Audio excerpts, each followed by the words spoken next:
आग है क्या? वो खाली जगह में उठती हुई लपटें क्या है? मॉलिक्यूलर लेवल पे इस केमिकल रिएक्शन में जब फ्यूल गर्मी के कांटेक्ट में आता है, इसके फंक्शन के लिए चलिए हम इस फिनोमेना को क्वांटम लेवल पे जानते हैं। ये कैसे होता है क्वांटम लेवल पे?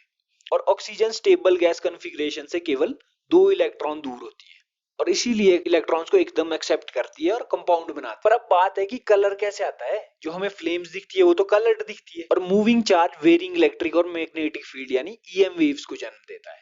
फिर लोहा क्यों नहीं जलता जबकि लकड़ी जल जाती है? लकड़ में ऐसी क्या चीज है जिस वजह से वो फायर के लिए एज अ फ्यूल यूज किया जा सकता है?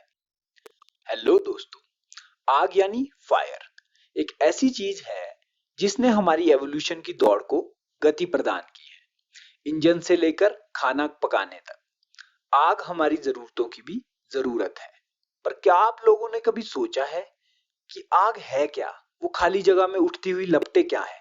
उन्हें पकड़ने की कोशिश करते हुए आपके हाथ का खाली वापस आना, इस पर भी उनका सामने दिखाई देना, उनके होने का प्रत्यक्ष प्रमाण एक कंफ्यूजन पैदा करता है जो कुछ ना होकर भी होने का एहसास देता है।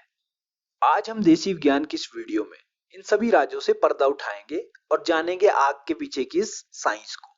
और अगर आप भी इसी तरह की जिज्ञासाओं से भरे हुए हैं तो सब्सक्राइब करें देसी विज्ञान का ये चैनल, जिसमें हम ऐसे टॉपिक्स पे डिटेल साइंटिफिक वीडियोस लाने का निरंतर प्रयास करते रहते हैं। तो चलिए शुरू करते हैं आग की साइंस। आग बेसिकली एक केमिकल रिएक्शन होता है जिसे कंबस्चन भी कहा जाता है। इसके लिए 3 चीजें आवश्यक होती है जिन्हें फायर ट्रायंगल भी कहा जाता है, जो कि फ्यूल, ऑक्सीजन और हीट यानी गर्मी होती है। इन तीनों के मिक्सचर के बगैर आग रूपी फिनोमेना नहीं देखा जा सकता। मॉलिक्यूलर लेवल पे इस केमिकल रिएक्शन में जब फ्यूल गर्मी के कांटेक्ट में आता है तो उसके केमिकल बॉन्ड टूटने के कारण वो नए मॉलिक्यूल्स में टूटता है और एनर्जी रिलीज करता है। पर अब आप कहेंगे कि इसमें ऑक्सीजन का क्या काम है? इसके फंक्शन के लिए चलिए हम इस फिनोमेना को क्वांटम लेवल पे जानते हैं। ये कैसे होता है क्वांटम लेवल पे? क्वांटम लेवल पे आग बेसिकली एक्साइटेशन ऑफ इलेक्ट्रॉन से लिंक्ड है। जब हम फ्यूल को हीट करते हैं तो उसके एटम उस एनर्जी को एब्जॉर्ब करने की वजह से अपने इलेक्ट्रॉन्स को एक्साइट करते हैं। पर एक्साइटेड स्टेट ज्यादा एनर्जी होने की वजह से अनस्टेबल होती है, इसलिए वो इलेक्ट्रॉन्स ऐसी जगह सीक करते हैं जहां वो स्टेबल हो सके और लो एनर्जी में रह सके। और इसी में आता है ऑक्सीजन का रोल। हमारे एटमॉस्फेयर में मोस्टली 2 ही गैसें प्रेजेंट है, वो है नाइट्रोजन और ऑक्सीजन। नाइट्रोजन अराउंड 78% है और ऑक्सीजन अराउंड 21% है। और ऑक्सीजन स्टेबल गैस कॉन्फ़िगरेशन से केवल 2 इलेक्ट्रॉन दूर होती है और इसीलिए इलेक्ट्रॉन्स को एकदम एक्सेप्ट करती है और कंपाउंड बना देती है। जबकि नाइट्रोजन हाफ फील्ड ऑर्बिटल की वजह से रिलेटिवली स्टेबल होती है ऑक्सीजन से। इसी वजह से ऑक्सीजन आग के लिए इंपॉर्टेंट हो जाती है। चलिए, ये तो बात हुई बॉन्ड ब्रेक होने पर ऑक्सीजन के साथ नए बॉन्ड बनाने की वजह से हीट रिलीज होती है, उस कारण से आग में गर्मी होती है।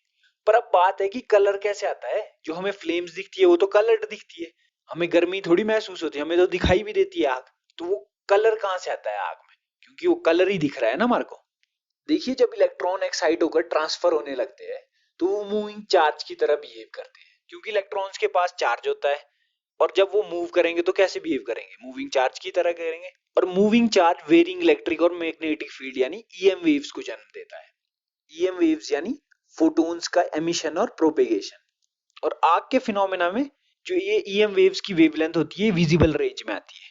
और विजिबल रेंज में होने के कारण हम इन्हें देख सकते हैं, क्योंकि हमारी आंखें केवल फोटोन की कुछ पर्टिकुलर वेवलेंथ ही देख सकती है। जिस वेवलेंथ पे फोटोन ट्रेवल कर रहे हैं ना, उसका बस हम कुछ रेंज देख सकते हैं। उस रेंज को हमने नाम क्या दिया? Visible range.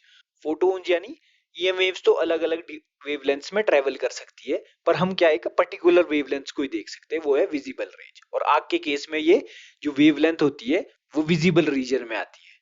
और एनर्जी जुड़ी होती है वेवलेंथ से इनवर्सली। इसका मतलब जितनी ज्यादा एनर्जी होगी किसी फोटोन या फिर किसी वेव की, ईएम वेव की, तो उसकी वेवलेंथ उतनी ही कम होती है।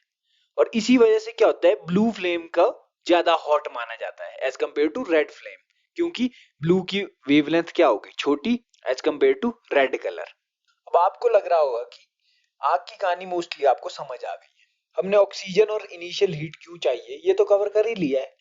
बट फायर ट्रायंगल का एक मोस्ट इंपॉर्टेंट कंपोनेंट जो कि फ्यूल है, अभी उसकी साइंस तो पूरी बची हुई है, वो तो हमने जानी ही नहीं है। ऑक्सीजन पूरे एटमॉस्फेयर में फैली हुई है और हीट सब मटेरियल को दी जा सकती है। फिर लोहा क्यों नहीं जलता जबकि लकड़ी जल जाती है। लकड़ में ऐसी क्या चीज है जिस वजह से वो फायर के लिए एक एज अ फ्यूल यूज किया जा सकता है, बट आयरन नहीं? चलिए जानते हैं इन सब के जवाब।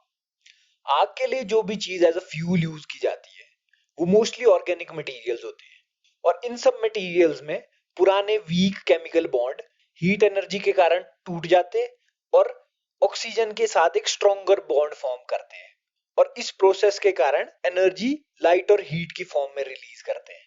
और इसी एनर्जी का कुछ पार्ट पुराने बॉन्ड तोड़ने का काम आता है, और एक्सेस एनर्जी हीट की फॉर्म में रिलीज होती है। इसीलिए आग को एक बार जलाना पड़ता है, उसके बाद वो खुद ही अपने आप को सस्टेन करती है। बट आयरन और अदर नॉन कंबस्टिबल मटेरियल के केस में इनके एटम्स के बीच में पहले ही एक स्ट्रॉन्ग बॉन्डिंग होती है। जैसे मेटल के केस में स्ट्रॉन्ग मेटेलिक बॉन्ड्स होते हैं, तो उनको तोड़ने के लिए एनर्जी जो रिक्वायर्ड होती है वो हीट एनर्जी बहुत ज्यादा होती है। क्योंकि जब हम आयरन को पिघलाते भी है ना, तो उस समय भी उसके लिए हीट एनर्जी की रिक्वायरमेंट बहुत ज्यादा होती है, और पिघलाने में तो केमिकल बॉन्ड कंप्लीटली टूटते भी नहीं है। तो जब पिघलाने में इतनी ज्यादा एनर्जी लग रही है, तो उसके केमिकल बॉन्ड तोड़ने के लिए तो एनर्जी की जो रिक्वायरमेंट है वो बहुत ही ज्यादा है। इसलिए जो एनर्जी आयरन को जलाने के लिए नेसेसरी रिक्वायरमेंट है ना, वो एनर्जी देना तो हमारे लिए फिजिबल ही नहीं है यहाँ पे। और अगर थ्योरेटिकली हम वो एनर्जी प्रोवाइड भी कर देते हैं ना, तो क्या पता उससे निकलने वाली लाइट की वेवलेंथ विजिबल रेंज में होगी भी कि नहीं। इसलिए अगर हम वो एनर्जी भी दे देते हैं तो उसमें आग रूपी फिनोमेना नहीं देखा जा सकता। अब हमने आग के तीनों कंपोनेंट्स को डिटेल स्टडी कर दिया है। आई होप इस वीडियो से आप सबकी लाइफ में कुछ ना कुछ नॉलेज या वैल्यू ऐड हुई होगी। हमें सपोर्ट करने के लिए सब्सक्राइब करें आपका अपना चैनल देसी विज्ञान। धन्यवाद।